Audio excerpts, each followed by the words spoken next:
Hoy ha tenido lugar una reunión entre el presidente del Parlamento de Cataluña, Roger Torrent, y el jefe de los Mossos d'Esquadra, a pesar de encontrarse ahora mismo bajo el mando directo del Ministerio de Interior por la vigencia del artículo 155 de la Constitución.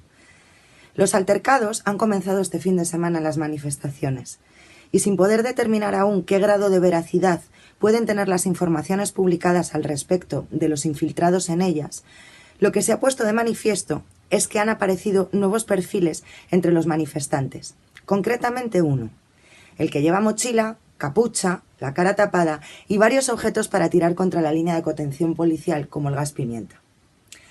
Pues bien, yo ya lo llevo comentando todo el fin de semana en redes sociales y ahora lo repito.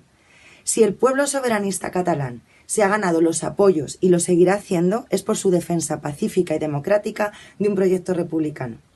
No caigamos en trampas ni en provocaciones. La República se defiende a cara descubierta y de manera pacífica siempre.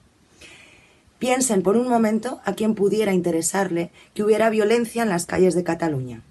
Violencia, sí. Eso, que es lo que falta para poder considerar que los presos políticos pudieran ser considerados culpables de delitos como la rebelión. A quienes piensen que hay que defenderse de una posible violencia por parte de los cuerpos y fuerzas de seguridad del Estado, que no se engañen. La violencia, aunque sea presuntamente defensiva, no tiene lugar ni cabida en ningún caso. Tengámoslo todos muy claro.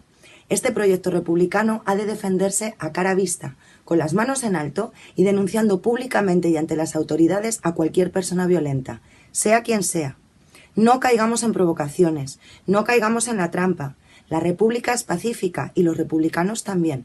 Y así lo ha pedido expresamente el propio Puigdemont en las últimas horas.